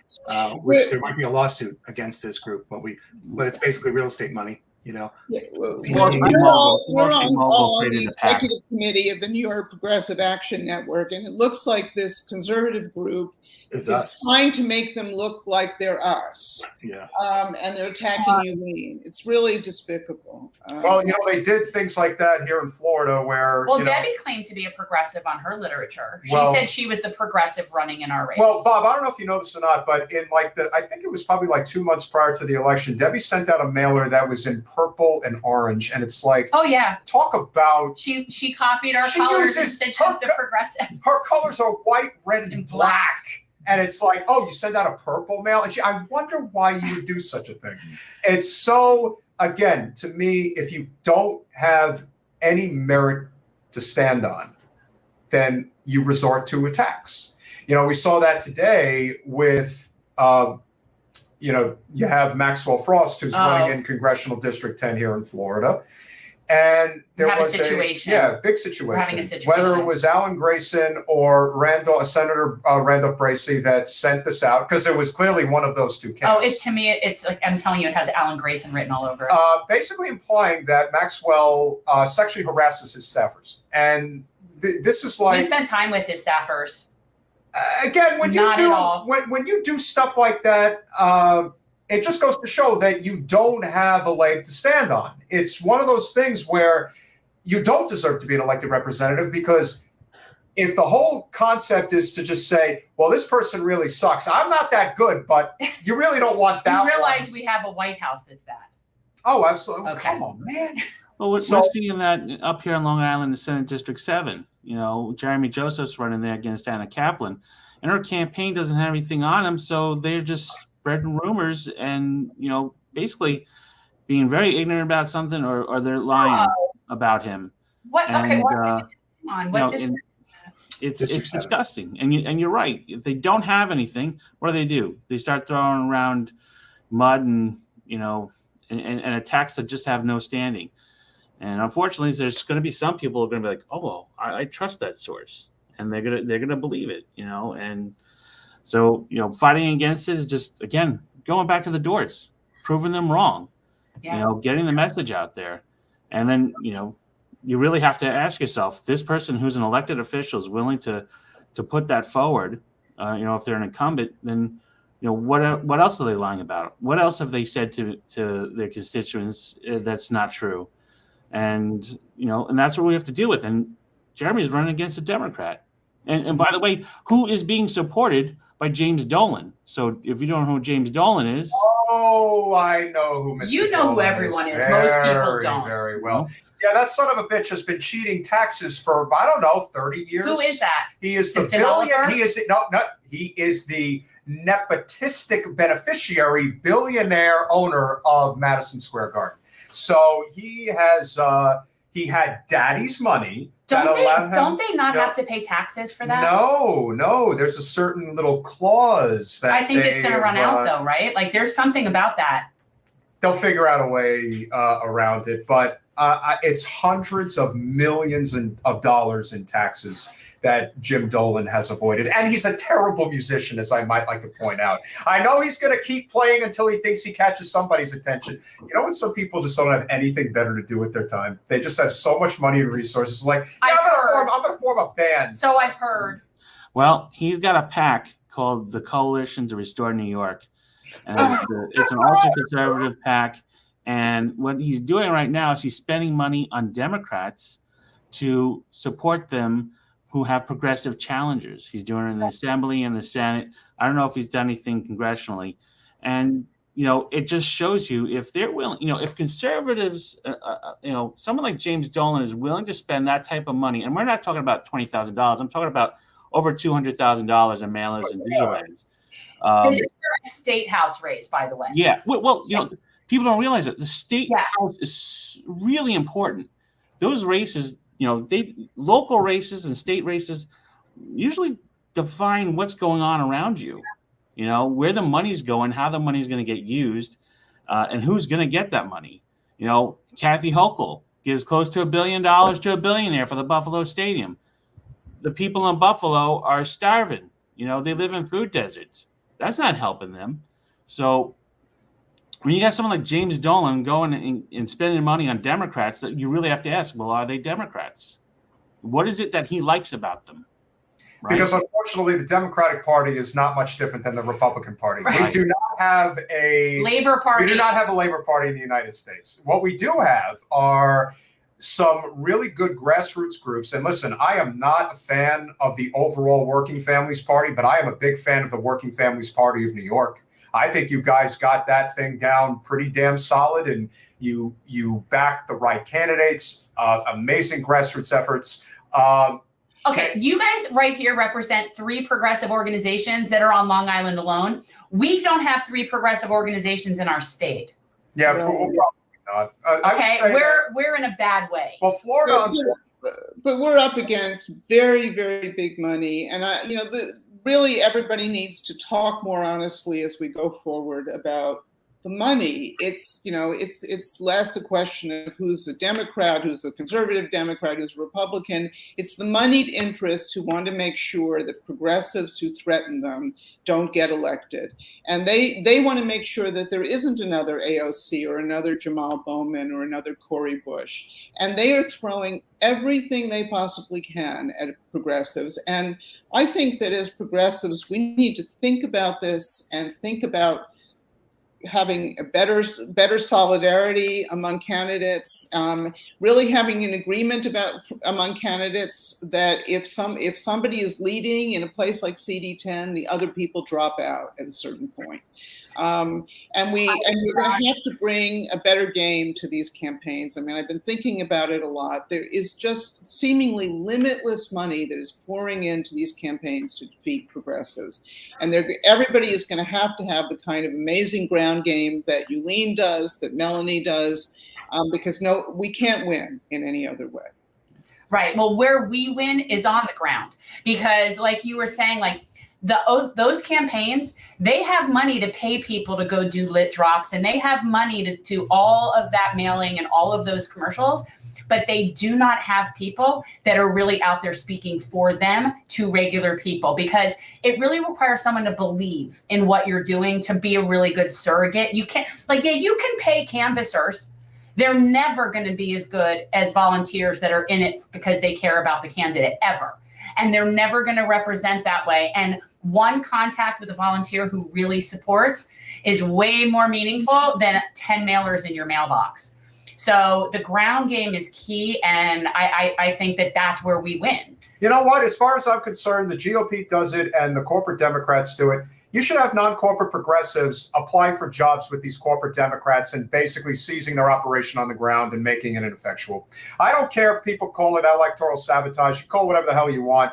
That is not illegal. You're saying we should infiltrate their organization? Hell yes. Why not? Well, okay, you have to find people that are willing to stomach working with those people. There were people who did it on Michael Bloomberg's presidential campaign. I know that. So, look, at the end of the day, we are trying to save the world from ourselves is basically what we're trying to do. And that is not an easy task. And, right now, something as simple as, Melanie is thankfully in a situation where she doesn't have, let's say like a progressive that's dragging votes away and is trying to bring her down. But Yulene certainly does. And it's not just Carolina Rivera, although she's clearly not really a progressive. And if you're taking $500,000 in super PAC money, yeah, jig is up. That ain't progressive.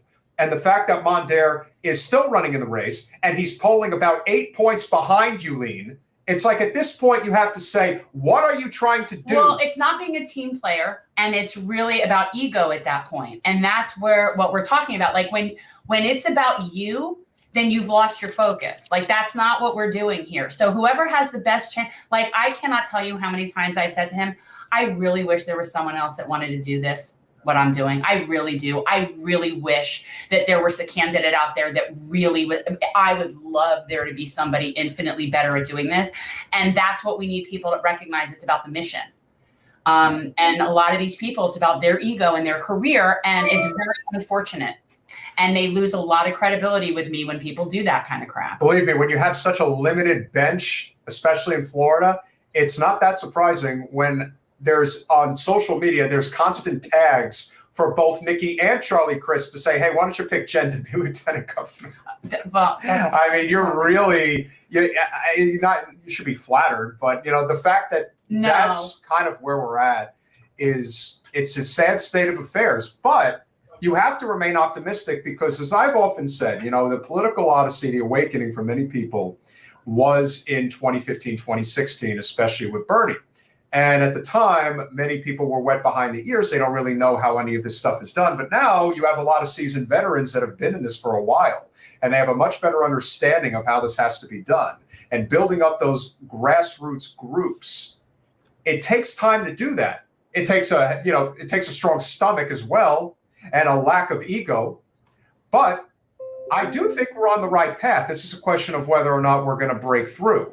As you like to point out, AIPAC in particular is on a mission to stop any additional AOCs, if you will, from breaking through.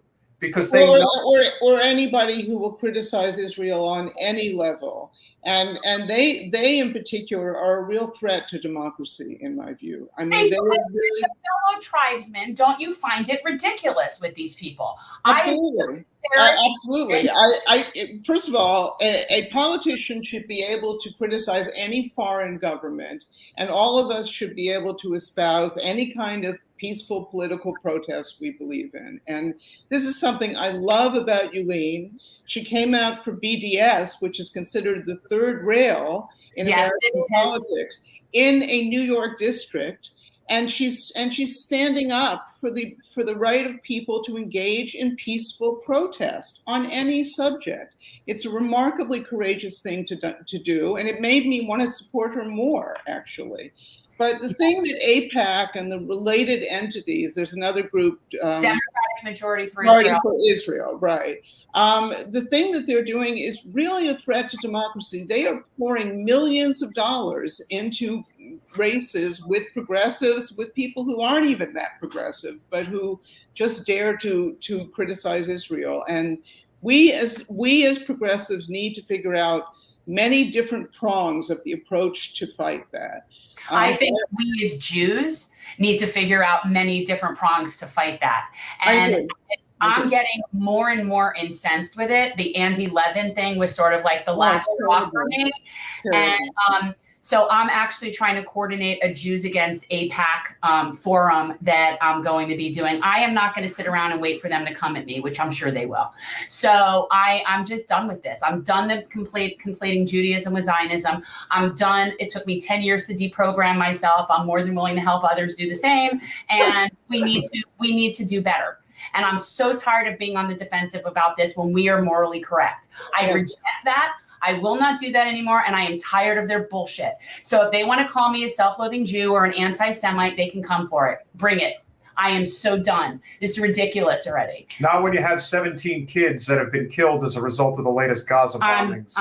It's just. Well, I mean, what is going on in Gaza and the West Bank is horrific. Most Americans don't know about it. Just today, the 6 Palestinian human rights organizations and civic organizations that the Israeli government called terrorist groups, even though the European Union has said that is not true, they raided and shuttered all of their offices, and they're shutting them down. One of these groups is called the Defense of Children, and it specifically defends children whom Israel imprisons and tortures.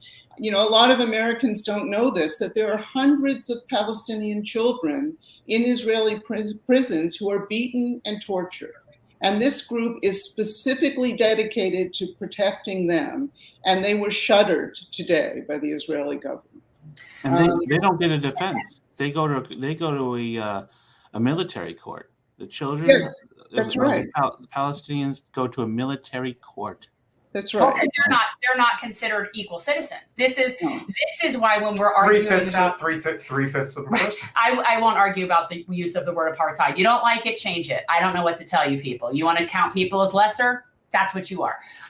So it's really absurd. I'm tired of it. And I am taking that on because I've been hiding from it for a really long time. It is not easy being in South Florida and being not pro-Israel and Jewish and challenging Debbie Wasserman Schultz. Yeah, I bet. And I just don't care. Well, the only part of the country that has a bigger Jewish population is where they are, so they certainly would understand. It's not an easy thing to fight. No, we were brainwashed, right, Catherine? Right, we're brainwashed. Right. I was taught when I was a child that Israel was a land without people for a people without land. And there were all of these Palestinians who were there who nobody ever told me about. And then I found out the truth, Don't you think, I would like to think, and I don't know this, but I would like to think that my grandparents and my great-grandparents, if they were ever given factual information, wouldn't have agreed to a cultural genocide. They weren't given that information, like you said. And I really think that it's incumbent upon us to present facts to people, and we need to start working from the same set of facts. The bottom line is that's a cultural genocide in an apartheid state, and we need to start calling it as such. And it's that simple. And it's just unacceptable. We met somebody actually in Maxwell Frost's campaign office whose grandfather actually is Palestinian, lives over in the West Bank, had his land stolen from him, and however many years ago, and has just been living in exile. So these are actually real people. So, I'm tired of them controlling the narrative. I'm a poet, and there are a lot of wonderful Palestinian poets. And there's a Palestinian poet whose book has just been published by City Lights Press. He lives in Gaza, and he had to fight for weeks. He's part of the MFA program at Syracuse University. He had to fight for weeks to get the visa to go over to America to attend his MFA program. He has 2 small children, and he did a video of them during one of the bombings of Gaza. His little daughter at the time was 4, and she kept putting a cloth over her head to protect herself from the bombing because there's no place to go. There are no bomb shelters. A lot of children have been killed in Gaza over the past 10 years. And it's terrible. And people in America don't know about it, which is very frustrating. And our friends at the New York Times want to make sure that they never know about it. So, well, they're finding out now because this is now, it's just out of control. And I've been affiliated with Jewish Voices for Peace in the past. Our local person, Donna Neville down here is amazing. And I've always been very supportive of them. And I just recently allowed them to put my name on this letter. We have the Duty Free America's family down here. They're extremely pro-Zionist, and there's always sort of issues down here with this particular family. I cannot remember their name for the life of me. And so I am now going to openly be on a letter supporting Jewish Voices for Peace on this. And good luck. I don't care. I'm done now with these people. It will make it better that you're doing that. Everybody who's brave in the way that Yulene is being brave, in the way that both of us are being brave right now, everybody who is brave, and we're not being bombed or dragged off to prison, okay? It's just putting your name on something, it's being on a video. Everyone who is brave lays the groundwork for somebody else being brave. Well, I would definitely say that under normal circumstances, it would definitely be somewhat of a political death knell. But the district lines have significantly changed here in South Florida. Aventura, in particular. We lost this bunch of Jews and have gained some Haitians and Latinos. Yeah, so that's. I hate to say that's the game you have to play, but demographics are demographics. cater to your demographic. But with that said, we do, again, have some very important races coming up. Any final thoughts that you guys have? Any other races that you want to plug or mention in terms of the state of where we are right now? Again, remember, Monday evening, before we go, well, actually, no, it won't conflict with us going live. So 6 to 8 p.m., Monday the 22nd. I'll make Peter come and hang out with me in my little Zoom meeting. Make him make phone calls. He has great phone call voice. He's really good at sales. The world is coming to an end. Long Island is sinking into the Atlantic Ocean. Don't you look? She looks like a Supergirl there. Well, that She's a Supergirl. Yeah, like she's got like that badass. Elect Melanie DeRee go to Congress, and Long Island will stay a part of New York City. So, or New York. That's well, frankly, that is the truth because, yeah, climate change is really hitting Long Island in a not so good way. I know no one wants to talk about it, but. You know, much like if I were you guys like us, I recommend scuba certification. That's a reality. It's a reality. The South Shore and parts of the North Shore will be underwater if the sea level goes to the 1.5 feet that they say it's going to go. All these people, I mean, people live on the shore, just like in Florida. People live on the shore, right? There's going to be whole communities that'll be gone. Miami's in bad shape. I tell people move to higher ground. People, it's happening. You know, I mean, Melanie was one of the founders of the Sunrise Movement in Nassau County. So she's in the forefront of that issue, as she is on every issue. You know, I just say to people, look at two parts of her website, the endorsement page and the policy page, and you will just be blown away. The same thing goes for Jeremy Joseph, who's running for the Senate in the same area. Basically, Senate District 7 overlaps with CD3. And his big push is about environmentalism and climate change. And because his opponent, Anna Kaplan, is really not a supporter of that. I mean, she just, on the bare minimum, says she supports that. And if anything, she was a supporter of the Williams Pipeline. Right. 2019, she supported the Williams Pipeline. Yeah. I mean, it's about money. It's about money. Why? I know why. It's just crazy. I don't support climate crisis. She says she's either very quiet about it, and if you try to go and you talk about it, she did vote in favor of a few things, but that was because it had no teeth, right? You know, so it was really just for show. But you know, Jeremy, he's a physicist. He's a mathematician. He goes by the data. He's there for the New York Health Act. He's there for climate, funding education. He was part of the Invest Our New York coalition that we did, which was to tax the billionaires and change our regressive tax system in New York. Melanie was part of that with me as well. And I mean, Catherine can attest, we went to Southampton thinking the billionaires would not want to listen to us. And they were like, yeah, this is logical. We need to do this. So, there's that race. There's Gustavo Rivera's race. He's got his challenges. That's very important. Please talk Robert Jackson. He's another. Can you tell us what's going on with Gustavo's state senate race? Because I know that we've had him on a couple times. Yeah, they're trying to knock him out of there right now. Well, there's a lot of money going into the race right now from the real estate industry. Because he's looking to change the laws. And from the Bronx political machine. And for those of your viewers who don't know, he is the co-sponsor of the New York Health Act. He's one of the most important people in the New York State legislature. Well, of course they want to get him out because, why would you ever want progress in New York? It's so many people are just asleep at the wheel. But again, like you always say, it's like you got 1,001 things to worry about every day. Politics just seems to always take a back seat for because people are trying to live. You have to work 3 jobs to survive.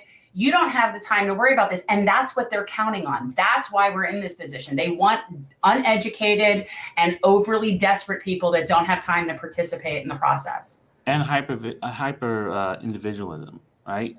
Yeah. It's a tactic that bosses uses to break a union, keep people separate, don't organize, don't come together.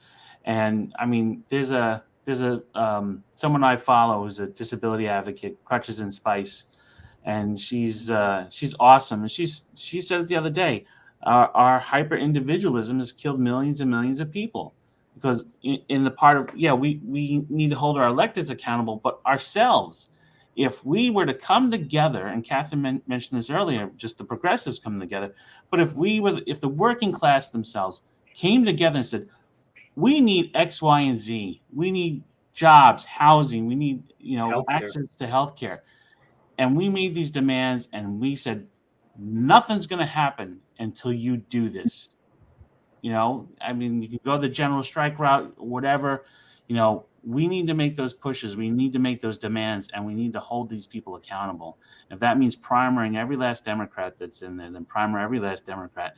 And if the Republican Party needs to blow up as it is, let it blow up. I can't stand people who are saying, hey, let's support Liz Cheney. What the F? Oh. But Joe, that's all about, it's a class war. That's all this is. They look at Liz Cheney. They don't give a damn that her politics are super conservative. What they care about is that Liz Cheney likes the status quo. She likes the establishment, and that's what people care about. And that's why comfortable liberals, like the biggest shitbag of them all, Deborah Messing in New York City, likes to always point out how much she hates Bernie Sanders, but will always find kind words for the super conservative GOPers who hate Donald Trump. Right. And everything is all that's the barometer. Here. As long as you hate Donald Trump, you're all right. But the reality is, there is a hell of a lot of crossover between Bernie Sanders supporters and Donald Trump supporters, and it has nothing to do with whether or not they're racist, bigoted, or any of that BS that they use to define everybody. I have been to a Trump rally, as has Jen, where there were 25,000 people there, and I can assure you that the amount of people that are psycho crazy, like the ones that are in certain parts of Long Island, they're about 5% of the population, maybe 10 if you really want to push it.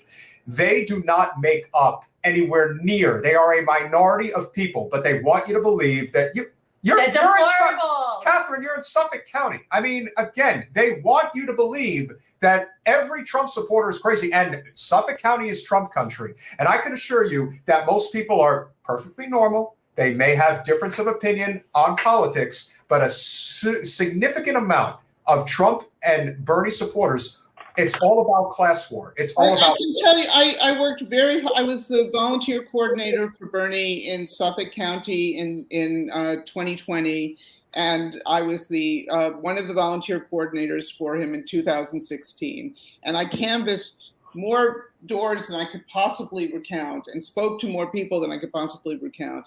And I cannot tell you how many Republicans and independents told me that they wanted to vote for Bernie. I mean, passionately wanted to vote for Bernie. It was part of our problem. We couldn't get the Democratic voters to be as enthusiastic about him as we needed to. But there were a lot of people who couldn't vote in the Democratic primary who wanted to vote for him in the general election. And people don't understand this. There are people who understand that neither political party is working for them. They understand that it's a class thing. They understand that it's about money, and they want somebody who's going to fight for them. And Bernie is that kind of candidate, but Melanie DeRico is that kind of candidate. Yeah.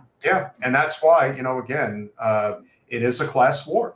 And everyone who thinks that, again, it's so easy to cast aspersions about Trump supporters. And there's always going to be outliers. But overall, they believe in the economic populist message. They believe in America first, not as America and everybody else sucks. It's that we have no labor laws in this country anymore. We export everything. The policies that were passed under Clinton, particularly NAFTA, normal trade relations with China, is the reason why you have so many ghost towns and people who are in desperate straits. A good friend of ours who's based in, the New York, New Jersey area, Jordan Chariton of Status Quo, he goes around all these places all the time and shows constant footage of Pennsylvania, West Virginia, the Ohio. Housing crisis, the labor crisis. Like, it's just no clean drinking water. And everyone thinks, oh yeah, it's all Trump and the deplorables. No, people are they're not spending the money. They're not spending on the money on what we need. And I'm involved with a coalition called the National Infrastructure Bank Coalition. And we've had a infrastructure bank previously. FDR had one, Lincoln had one, Hamilton started, and it would basically invest all the money we need in, and it's about infrastructure. It's about replacing all those pipes. It's about the roads, getting high-speed rail. It's about housing. New Mexico doesn't have any more water. Yeah. That sink in. New Mexico doesn't have any more water. They've got to truck it in. Okay, that's insane. We know, like, the lead in the pipes, and who gets sacrificed? The working class, the poor. You know, again, like you said, this is class warfare, and they're benefiting from our suffering. That's what it comes down to. Yeah. And so until we get real investment, you know, it's just going to keep getting worse. I mean, inflation's going up. We're getting squeezed. No one's wages are going up because they're not. No, come on now. I thought we just passed the greatest inflation reduction bill in the history of mankind. Yeah, I'll see in a couple of years how that goes. You know, if we don't, you know, we can't wait on these people. That's what it is. We can't wait on these people. No. And we can get behind Melanie, and we need our allies. That's why Melanie is important. You know, it's people who get elected who are allies, who are going to be there to help us pass the legislation that we need. Like the National Infrastructure Bank isn't just going to appear out of nowhere. You got to pass that. And it's not going to rely on Congress to be funded. So Congress passes whatever they're going to pass to send out money to states. New York is getting 1/10 of what it needs from Congress, from the taxes that are coming back, for any kind of support. 1/10. We can't do shit with that. Okay. And we're also stuck in a vicious cycle because government and politicians do so little for people. They have come increasingly to believe, you know, since the Reagan era, that government can't do anything for them, that politicians won't do anything for them, and it becomes a vicious cycle. So then they sort of opt out of politics. And they say that they're not going to try anymore. And I think that's, I mean, Joe and I have talked about this a lot. This is one of the things that we're trying to fight here on Long Island. We have to make people believe that it's worth the effort, that it's worth the time commitment. It's worth going out to vote for somebody because that person will fight for you. I think that you hit the nail on the head, and that is the perfect place for us to conclude this conversation. They are counting on us to give up. That's what they want. They are counting on us to give up. Do you really think listen, I know they got a lot of money to spend, but do you really think they want to be spending $4 or $5 million on each congressional race to hold off the incoming insurgency? I don't think so. It's like whack-a-mole. And the more we do, it's like they'll do it, and mostly they'll get away with it, but all you need is every so often you get somebody through, and that's what I feel like we're doing. The only part, I mean, listen, I think AOC does a fantastic job in certain aspects of what she does in New York. I don't think she does squat in DC. Now, is that because she's ambitious? Yeah, I'm sure it's a big part of it. But there's no denying that her political victory really changed the landscape in terms of the mindset in New York. And that is something that has to be duplicated in a lot of other places. And there is also something to be said for people understanding that not everyone is cut out to run for Congress. There are people who are also much, much needed to run for city council, county commission, to run for the state house, state senate, school board. Please run for school board. We have two really solid, three really solid school board candidates running. That's commission. Three really solid school board candidates running here in Broward County: Ruth Carter Lynch, Steve Julian, and of course Raymond Adderley, who we think the world of and are hopeful that he will be able to win. And those are the races that matter. And the reason the GOP is so successful is because they are very militaristic in their approach. Everything is bottom up. In the Democratic Party, it is often top down. Have to change that philosophy. It's always top down. The president is the only thing that matters, right? To them. So, and they ignore all local politics. Nassau County registration for Democrat to Republican is like 2-1. All right, you could win hands down here easily if you were able to motivate your Democratic voters to come out. But what happens? We lost the entire county, all right? And the chair of the Democratic Party for Nassau County is Jay Jacobs, and he's the chair of the state Democratic Party. He sucks. So I'm not going to argue. The head of the party's a Republican. And the reason that person is in power is Debbie Wasserman Schultz. And Michael Bloomberg. And she sucks much worse. Michael Bloomberg bought our state party and stuck a Republican in charge. And now, Totally believe that. And you're going to continue to see these things unfold. But again, lack of engagement, lack of understanding how to lead. It is very difficult in Florida. Thankfully, in New York, there is this sort of, we're not going to take it anymore, even though this is no different than what's happening in the labor movement. You're seeing it constantly. There's Starbucks unions. I was just at a rally. There's been some amazing victories, but you think Howard Schultz is going to sit back and take this? There is no real labor laws in this country. They're going to union bust them into oblivion if they can get away with it, which is why if there is somebody who is going to run for president as a non-corporate progressive in 2024, it better have a slate top to bottom. It cannot be one person running as president at the top. I truly believe the only way it can succeed is if you bring along all the people that are non-corporate, that are running at the lowest of levels, all the way to the top. You build it that way, then we might have a chance of doing it. I thought that was Bernie's biggest miss in terms of how he did it. If it's done again, it's got to include a grassroots uprising, and everyone has to be included in the moment. But the resurgent labor movement is the great shining light of our time here. Yeah. It really can give us hope about what can happen. And these are people who are, really threatened, don't have much power, and they're taking the power. So it's a model for everybody else who is trying to fight for a better community. And I have to say that I love Bernie, and I have to say that I just finished reading the book that was written by his assistant campaign manager about. Yeah. And he says that every time they heard of a strike somewhere or a labor action, they threw everything else away and they went to that labor action. Mm-hmm. And labor actions should be at the forefront of every politician's campaign. Yeah. Because that is the strength of our movement, is right there. And it's true for Melanie. I mean, she was just at a labor action, wasn't she, yesterday? She was with me at the Starbucks rally. For a young woman who was fired. She was the leader, trying to unionize the great neck Starbucks. And they lost. They had everybody on board. The vote was going to go through. They had everybody on board. They brought in the union busters. And then it didn't pass. They lost by 1. And then they fired her. No good reason. They fired her. And that's something you keep hearing through all these Starbucks. That or they're closing the store. Starbucks can close the store. We're not making enough money here. Whatever excuse they want to give, and they'll close the store, and everybody gets kicked out, and they'll go somewhere else down the block, and they'll open another store. So, but it is, as Catherine said, a shining light, because here are individual stores, and there's about maybe 2 dozen people that work in that store, and they're deciding we've had enough. We want better, and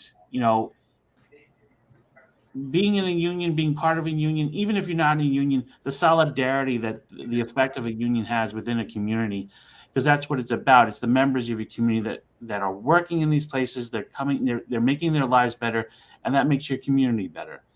It's this idea that we're all separate. Again, this individualism. It's not true. It's a lie, right? We've got to come together, because what happens to my neighbor is going to happen to me. So. If we start having that mentality, this perspective that we're all in it together, that's when we're going to start moving these mountains. That's when we're gonna make the huge changes. I'm tired of waiting for somebody to show up, and there's no Messiah that's coming to save us. I technically was a Messiah probably 40 years ago, and I told the American people something very important. The worst thing that you could ever hear is, "I'm from the government and I'm here to help."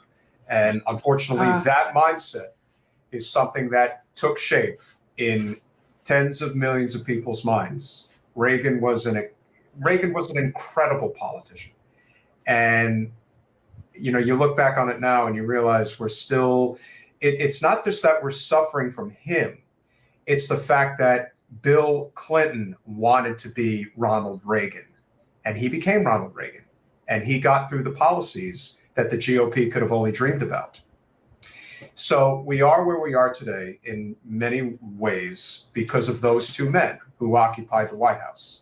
And when you think about how it led to Citizens United and why we're here where we are today, it is going to be, could be a 40-year battle. It could be a very long time. But like Chris Hedges likes to say, I don't fight fascists because I think I'll win. I fight fascists because they're fascists. We are fighting an uphill battle, not because we think we can win, but because, God damn it, somebody's got to do it. That's the bottom line. As your hero, Mariska Haggerty, as Olivia Benson likes to say, why do you do this? Because somebody has to do it. And we are in this fight. And we are. Bernie Sanders also says despair is not an option, and it's not an option. No. With climate catastrophe, with the crisis of democracy, with the crisis in everybody's lives, despair is not an option. We have to keep fighting. We have to fight harder. That's all. Yeah. Well, we're very grateful for the way that you guys fight. You do a fantastic job. We only wish we could have such a wonderful movement here in South Florida, but we're building our own, so we'll see what happens. In the meantime, Bob Wanaspina, Catherine Levy, and Joe Sackman, thank you so much for coming on this evening. Thank you. And obviously, best of luck for the next 5 days. We will see you on Monday evening at 6 phone p.m. banking on Listen, Monday. you live in the tri-state area, come to New York. We send the people to Pennsylvania all the time. Get on a bus, come to CD3, canvas, sign up, get your ass over here. Yeah. You talked about the Clintons. Zimmerman's deeply connected with the Clintons. Okay, we don't need another Clintonite in Congress. No, all right? we don't. The only place we need Clintons is in prison. Listen, you want to know why? You want to know why we're never going to prison? I'll tell you why we're never going to prison. Because we passed the '94 crime bill and we made the police as powerful as they ever been. We are the police. Yeah, we know. Yeah. That's why it'll never happen. Thank you so much, guys. Thanks, guys. Thank you. Bye. Have a great night. Bye-bye. So I have to say something to TM, who has been in the chat. They'll have 2 words for you, TM. 2 words: shirtless, sever-eyed. I don't know what that means. You don't need to know. Okay. She'll know. All right. Well, anyway, very productive conversations this evening. What more can we say about Robert John Burke? Absolutely fantastic. He was just, he's adorable. Well, yeah. Very cute, I must say. And I was very pleasant. Look, again, I'm telling you, I don't generally like to meet people when I really like their characters. You know? Character actors are easier to meet than stars. It doesn't matter either way to me. If you're playing a character, like John Hamm, Don Draper, it's the same concept, right? Like, Sure. John Hamm's a good looking guy. I like him. He's okay. He's kind of funny. He can laugh at himself. He's very funny in the progressive commercials. He's cute and all. He's no Don Draper. But like, if he had opened his mouth and completely undermined how sexy Don Draper was, that would ruin the whole thing. This is why I never really want to meet the people from my stories. But I will say Bob was very nice. That he's, you know, he might not be Ed Tucker, but he's definitely his own cutie patootie. Well, he's got that really, he's got that really rugged Irish working class disposition about him. Like he never, he doesn't, She's saying she knows. Yeah, like he never lost that aspect, and I think that's what makes him really endearing in many ways. Yeah, I would agree. And he's a real guy. Like a lot of actors lack personality. Like they really do. He's somebody we would just go hang out with. Yeah, absolutely. Well, Dean Winters was the same way. Maybe that's what they look for when they cast people on SVU. Maybe it really is just a different type of atmosphere. I do think she runs a tight ship in terms of what she includes, what she surrounds herself with. She is very much runs that. And I think there's a reason that they do it with professionalism and integrity that they do. It does start from the top. That's what he's saying. And she runs that. No, Mariska's no joke. I mean, she's very, very And I think that obviously she has done well enough with it that she gets to call shots and she gets to create an environment that is worthy. I still remember when Maloney left and there was talk that Haggerty was going to leave shortly thereafter. My guess is the reason she stayed is because she got a significant amount of creative control going forward. Because I got to tell you, you want to know when SVU was at its lowest point? Basically in the last 1 to 2 years that Maloney was on the show, and then shortly thereafter, when Kelly Giddish joined. We could sit here and SVU geek out all night. But I'm saying that there was like a point where the show was not very strong, but then it picked itself up again. Well, and it had to do a lot with Bob. That transition between like the old and the new was really done well by the characters that are mainstays. that aren't everyday characters. Like him. Like that was, yeah. No, I definitely agree. I was so sad that he died. Well, again, maybe you get him on Chicago. Well, he's not going to move to Chicago, so I wouldn't see. He's a New York No, actor. and if they're, no, you can't merge the two. Although the Chicago fire world and the SVU world are the same. The Dick Wolf universe, it's like Marvel and DC. So like the Chicago PD, Chicago Fire, those characters exist in the same world as Benson, Stabler, and Tucker. So there is definitely a crossover between Tucker and Severide. See, TM, now there's a sandwich right there. Mm. Now, if we are lucky enough, maybe Mr. Burke will become a Patreon. Patreon.com/generational change. If you guys are so inclined to be here this evening, please go and sign up, which would be wonderful. And don't forget, we are helping transform politics into service. Yeah. And what's very important about that is understanding that we have some great organizations like the Long Island Activists, who are on this evening, that we're doing a really great job of bringing along the non-corporate candidates in the New York metropolitan area, which is something we desperately I will forever, ever, ever be loyal to the Long Island Activists. Mm-hmm. They were very loyal. Robert Buonaspino was one of the first people to reach out and how can I help your campaign? And I mean, like, we hadn't even launched. Like, it was really early on. So yeah, I will always help the Long Island Activists. If your preference is Cash App, It's nice. $Gen Change. All the money that we get goes to our organization. It's called GenCorp, and it's nonprofit, and it's not a 501c3. You don't get a tax deduction because we do endorse candidates and we do donate to non-corporate candidates, so we can't be a C3. So, but all of the money that we get goes towards community service and sponsoring non-corporate candidates and nonpartisan candidates. We just donated to Allison Miller. She's running for state attorney in Pasco, Pinellas County. So, you know, it just depends. It depends. There's certain people that I don't just want a platform that I want to support. We will platform any non-corporate candidate, Democrat or Republican, and preferably nonpartisan. Yes. Preferably nonpartisan, but we'll platform anyone who's non-corporate, and our money goes towards service.